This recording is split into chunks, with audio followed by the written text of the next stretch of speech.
16 जुलाई सन 2001 में रूस और चीन के बीच एक ऐसी संधि हुई थी जिसके तहत दोनों ही देशों ने अच्छे पड़ोसी बनने और मैत्रीपूर्ण सहयोग को आगे बढ़ाने और सीमा पर तनाव न पैदा करने का एक दूसरे को वचन दिया था। और तब से दोनों ही देश अपनी अपनी सीमाओं से सैनिकों की संख्या को घटाने लगे। हालांकि यह संधि केवल 20 सालों के लिए हुई थी और 20 साल पुराने संधि का ही नतीजा है कि आज रूस और चीन के बीच में सहयोग और साझेदारी काफी मजबूत हुई है। हालांकि जब 20 साल पहले यह संधि हुई थी तब भी रूस के राष्ट्रपति व्लादिमीर पुतिन ही थे और 20 साल बाद फिर से रूस ने चीन के साथ इस संधि को आगे बढ़ाने का फैसला किया है। तब भी रूस के राष्ट्रपति व्लादिमीर पुतिन ही हैं। हालांकि जानकारों का मानना है कि शांति और सहयोग से जुड़े संधि को आगे बढ़ाने में रूस और चीन दोनों ही देशों का फायदा है, क्योंकि क्वाड संगठन काफी मजबूत हो रहा है जिसे चीन के बाद अब रूस भी खतरा मानने लगा है। और हाल ही में G7 के सम्मेलन में न केवल रूस और चीन को निशाना बनाया गया बल्कि रूस और चीन की साझेदारी को दुनिया के लिए बड़ा खतरा भी माना गया।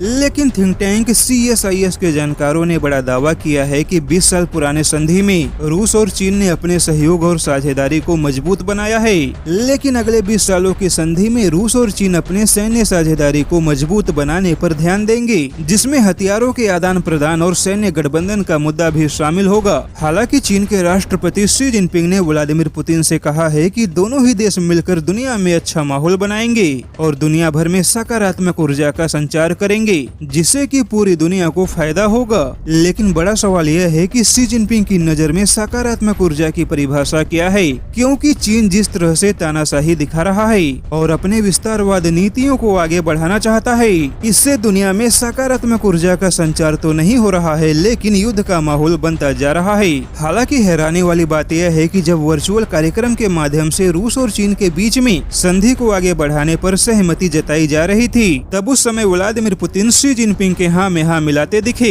और कहीं न कहीं व्लादिमीर पुतिन अमेरिका और नाटो संगठन को यह संदेश देना चाहते थे कि रूस अमेरिका के विरुद्ध चीन के समर्थन में खड़ा है और यकीनन चीन के समर्थन में रूस का रवैया बिल्कुल भी दुनिया के हित में नहीं है।